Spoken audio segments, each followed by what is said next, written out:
अभी मैं ऑफिस से निकल ही रहा था कि देखा बाहर बहुत तेज बारिश हो रही थी। मेरा ड्राइवर राघव काफी तेज गाड़ी चला रहा था। रास्ता पूरा सुनसान था और बारिश में भी कार नजर नहीं आ रही थी।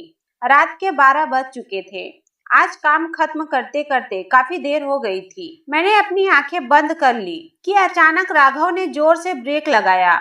मैंने कहा, राघव क्या हो गया? ड्राइवर घबराता हुआ बोला, साहब लगता है गाड़ी के नीचे कोई आ गया है। यह बात सुनते ही मेरे होश उड़ गए। मैंने गुस्से से कहा, तुमने किसका एक्सीडेंट कर दिया? उसने कहा, साहब इसमें मेरी कोई गलती नहीं थी। कोई हमारे कार के नीचे जानबूझकर आ गया।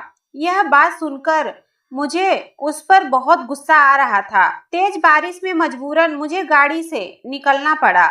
जब मैं निकल के सामने आकर देखा तो नीचे एक लड़की पड़ी हुई थी। करीब 21 साल की लड़की होगी। उसने एक जालीदार खूबसूरत सी लाल ड्रेस पहन रखी थी। शायद उसके पैर में चोट आई थी, जिस वजह से उठ नहीं पा रही थी। मैं जल्दी से उसके पास गया तो देखा लड़की होश में है पर नशे में चूर थी। उस हाल में लड़की को क्या कहता मैंने उसे गोद में उठा लिया। ड्राइवर की मदद से गाड़ी की पिछली सीट पे बैठा दिया। कार मेरे घर के सामने आकर रुकी तो इस लड़की को लेकर अपने कमरे में आ गया। तुरंत अपना फोन निकाला और डॉक्टर को कॉल किया। डॉक्टर ने जल्दी से चेक करके कहा, लड़की ठीक है, हल्की चोट आई है और उन्होंने दवा दे दी। लड़की अब तक होश में थी पर नशे में होने के कारण उसने मुझसे अब तक बात नहीं की थी। डॉक्टर चला गया तो मैं उसके पास आ गया और कहा, तुम्हारा नाम क्या है? तुम कहाँ रहती हो? बताओ, मैं तुम्हें छोड़ आता हूँ। लड़की हंसकर बोली, मेरा नाम प्रीति है। नहीं नहीं सोनिया है। नहीं नहीं अमृता है। क्या बोल रही है? मेरे तो कुछ भी समझ में नहीं आ रहा था। मैं उसकी तरफ देखने लगा कि लड़की अपना नाम भी ठीक से नहीं बता पा रही थी। उसने कहा, मैं माधव नगर में रहती हूँ। मैंने सोचा इतनी रात को इस लड़की को अपने घर पर रखना ठीक नहीं होगा। उसे घर छोड़कर आता हूँ। मैं उसे लेकर फिर से अपनी गाड़ी में आ गया। राघव अब तक घर जा चुका था तो मैं खुद ड्राइव करने लगा। माधव नगर में एंट्री लेकर मैंने कहा, तुम्हारा घर कहाँ है बताओ। लड़की ने एक घर के सामने आकर कहा कि यह मेरा घर है। मैं उसको ले गया और घर की बेल बजाई। इतनी रात को गुस्से से एक आदमी बाहर आया और कहा, क्या बात है, हमें क्यों डिस्टर्ब कर रहे हो? मैंने कहा, यह लड़की आपके घर पर रहती है। वह आदमी बड़ी अजीब नजरों से उस लड़की को देखने लगा।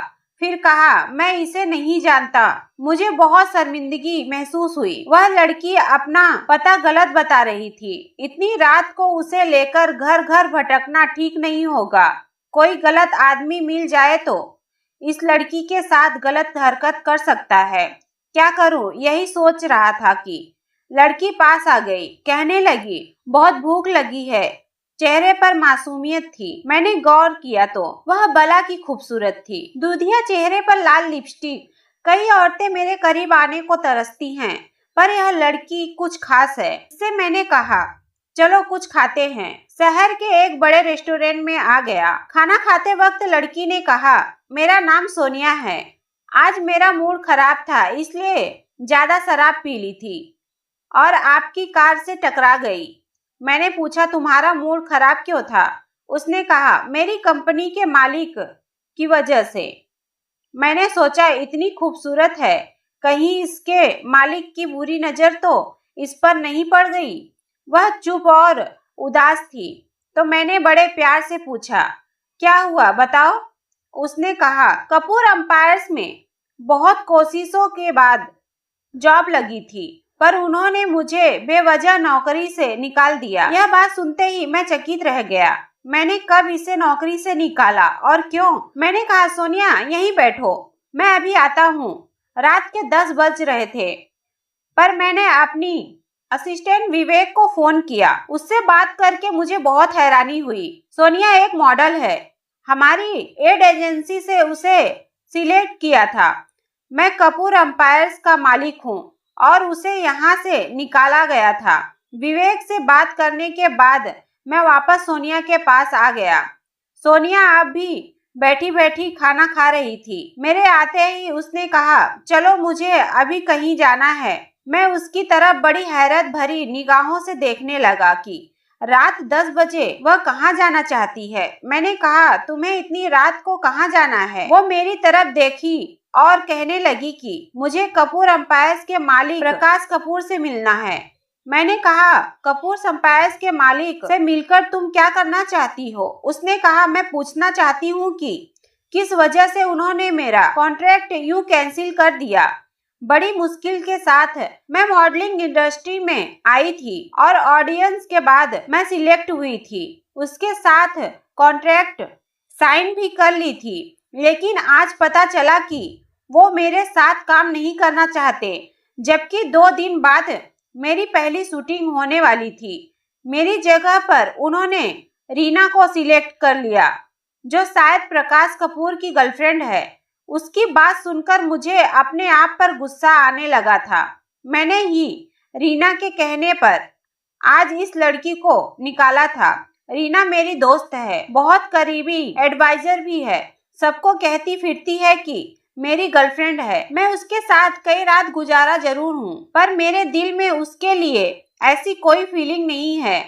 वह यह काम करना चाहती थी। सोनिया को उसने हटा दिया। मैंने कहा, देखो रात बहुत हो गई है, अभी प्रकाश कपूर से तुम नहीं मिल पाओगी। तुम मेरे साथ मेरे घर चलो, कल देखता हूँ कि क्या हो सकता है। वो मेरी तरफ बड़ी प्यार भरी निगाहों से मुझे घूरने लगी और कही, तुमने आज बहुत मदद की मेरी। बस मुझे प्रकाश कपूर के घर के बाहर छोड़ दो। मैं तुम्हें और परेशान नहीं करना चाहती। मैंने कहा, मैं तुम्हें उसके पास ले चलूंगा। फिलहाल तुम मेरे साथ मेरे घर चलो। तुम ठंडे दिमाग से कल उसके पास जाना और फिर बात करना। उसने कुछ नहीं कहा, मेरे साथ कार में बैठ गई। अभी भी बारिश हो रही थी।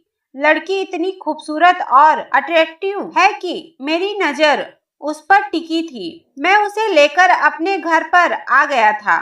मैंने कहा, तुमने इससे पहले कभी प्रकाश कपूर को देखा है क्या? उसने कहा, नहीं, मैंने इससे पहले नहीं देखा। मैं उसके भाई अमित से मिल चुकी हूँ। उन्होंने खुद ही मुझे सिलेक्ट किया था, लेकिन वो इस शहर से शायद बाहर गए हुए हैं। इसका फायदा उठाकर प्रकाश ने मुझे नौकरी से निकाल दिया। लड़की को देखकर मेरा दिल का शैतान जाग उठा था। आज बारिश की इस ठंडी रात में मैं इस नीली आंखों वाली को पाना चाहता था। उसकी खूबसूरती मुझे उसके करीब खींच रही थी। इससे पहले कि कई लड़की के साथ मैं रात गुजार चुका हूँ। इस लड़की को पाने की हसरत मेरे मन में जाग उठी थी, लेकिन उसके चेहरे की मासूमियत थी कि जिससे मैं जबरदस्ती कुचलना नहीं चाहता था। मैं चाहता था कि वह मेरी बाहों में आ जाए और मुझसे मोहब्बत करे, लेकिन नशे से कुछ हद तक बाहर आ गई थी। लेकिन शायद उसे नींद आने लगी थी। मैं उसे अपने कमरे में लेकर आ गया और उसे अपनी शर्ट दे दी। कहा, इसे पहन लो। उसकी जालीदार लाल ड्रेस भी भीग चुकी थी। काफी देर वो गीले कपड़े में थी। मेरी तरफ देखा, फिर वॉशरूम में जाकर कपड़े चेंज कर लिए और अब मेरे सामने आकर खड़ी हुई तो वह बस एक शर्ट में थी। मैं उसे सर से पांव तक देख रहा था। लड़की लंबी चौड़ी, एकदम मॉडल जैसी फिगर थी। न जाने क्यों मैं इस लड़की को काम से निकाल दिया था। यह लड़की तो कयामत ढा सकती है। मेरे पास आकर कहा, मुझे बहुत तेज नींद आ रही है। मैं उसको पाना चाहता था, इसलिए कहा, तुम यहीं पर सो जाओ। उसने कहा, फिर तुम कहाँ सोओगे? मैंने कहा, मैं बेड के दूसरी तरफ सो जाऊंगा। वो बड़ी अजीब निगाहों से मुझे देखने लगी और मन ही मन कुछ सोचने लगी थी। मैंने कहा, घबराओ मत, मैं उधर सो जाऊंगा। वो चादर ओढ़कर लेट गई। मेरी नजर उसकी ओर से हट ही नहीं रही थी। मैं उसके पास आकर कहा, सोनिया, तुम बहुत खूबसूरत हो। उसने कहा, खूबसूरती से कुछ नहीं होता। मैं सक्सेसफुल नहीं हूँ। न जाने क्या क्या सपने देखकर इस शहर में आई थी और आज देखो मेरे पास कुछ भी नहीं है। मैंने कहा मैं एक बहुत लकी इंसान हूँ। तुम चाहती हो तुम कुछ बन जाओ, कामयाब हो जाओ, तो मेरे पास इसके लिए एक अच्छा तरीका है। वह बहुत मासूमियत से मुझे देखने लगी। कहीं क्या करना होगा मुझे? मैंने कहा मैं बहुत लकी इंसान हूँ। अगर तुम मुझे किस करो तो शायद तुम्हारी किस्मत खुल जाए। मेरी तरफ टकटकी लगाकर देखने लगी, मानो उसे यकीन नहीं हो रहा था। कहा ऐसा कैसे हो सकता है? मैंने तो कभी ऐसा नहीं सुना। मैंने कहा यकीन नहीं आता तो आजमा कर देख लो। वह मेरी तरफ देखने लगी। अब मैं खुद पर काबू खोकर उसके होठों को चूमने लगा। धीरे धीरे उसकी सांसें तेज चलने लगी। वह मदहोश होने लगी। अब मैं उसके गालों और उसके गले को चूमने लगा और फिर धीरे धीरे उसके सीने को चूमने लगा। लेकिन अचानक लड़की घबरा गई। कहा बस यहीं रुक जाओ। मैं उसकी ओर देखने लगा कि उसकी आंखें बंद हो गई और वह गहरी नींद में चली गई। मेरे सामने एक अप्सरा सी खूबसूरत लड़की लेटी हुई थी और वह भी गहरी नींद में चली गई। मेरी प्यास अधूरी रह गई, लेकिन मैंने सोचा कि मैं जब तक इसे पा नहीं लेता मेरी कलेजे को ठंडक नहीं पहुंचेगी। और फिर मैं उसके जिस्म के कपड़े खोलकर अलग करने लगा। लेकिन तभी मेरी नजर उसके सीने पर पड़ी तो मेरे पैरों तले से जमीन निकल गई। मैं बिल्कुल पसीने पसीने हो गया और मेरे आंखों से आंसू आ गए। मैं हर हाल में बस लड़की को पाना चाहता था, लेकिन एक पल में ही वह लड़की मुझे अपने आप से दूर जाती नजर आई। लेकिन हर हाल में मुझे लड़की चाहिए थी। मेरे अंदर हवस इस कदर सवार हो गया था, जिद जिस कदर सवार हो गया था, घमंड ने इस तरह मुझे काबू कर लिया था। एक मासूम सोती लड़की के मैंने कपड़े उतार दिए और उसके जिस्म को छेड़ने लगा। मैं उसको पूरी तरीके से पा लेना चाहता था। मैं चाहता था कि लड़की मेरे वश में आ जाए और मैं उसे अपने प्यार में इस तरह डुबा दूं कि वो हमेशा के लिए मेरी हो जाए। पर उस लड़की की नींद नहीं खुली। मजबूरन मैंने उसे उसी हाल में छोड़ दिया। फिर क्या था, मुझे भी नींद आ गई और मैं भी सो गया। सुबह 5 बजे मेरी नींद खुली तो मेरी नजर फिर से सोनिया पर चली गई। उसके चेहरे की मासूमियत मेरे दिल को छू रही थी। अचानक ही उसकी नींद खुल गई। नींद खुलते ही एक पल के लिए वह घबरा गई। उसने मुझे देखा, फिर अपने जिस्म को देखा। उसके जिस्म पे कपड़े नहीं थे। वह जल्दी से उठी और शर्ट पहन ली। उसके बाद जल्दी से उठकर वह बाथरूम में चली गई। अपने जालीदार कपड़े पहनकर फिर से वापस आ गई। अब मेरी ओर बड़े गुस्से से देखने लगी। कहीं तुमने मेरे साथ रात में क्या किया? मैं उठ बैठा था। मैंने कहा मैंने तुम्हारे साथ कुछ नहीं किया। उसने कहा फिर मैं ऐसे हालत में कैसे आई? मैंने तुम्हें अच्छी तरीके से पहचान लिया है। ऐसी हरकत तुम ही कर सकते हो मिस्टर प्रकाश कपूर। उसका नशा उतर चुका था, शायद इसलिए उसने मुझे पहचान लिया था। एक पल के लिए तो मेरी बोलती बंद हो गई और मैं उसकी तरफ देखने लगा। वह लड़की अपना पर्स लेकर जाने लगी थी कि मैंने उसका हाथ पकड़ लिया। कहा कहाँ जा रही हो? रुक जाओ। उसने मेरे हाथ से अपना हाथ खींच लिया और कहा मैं तुमसे नफरत करती हूँ।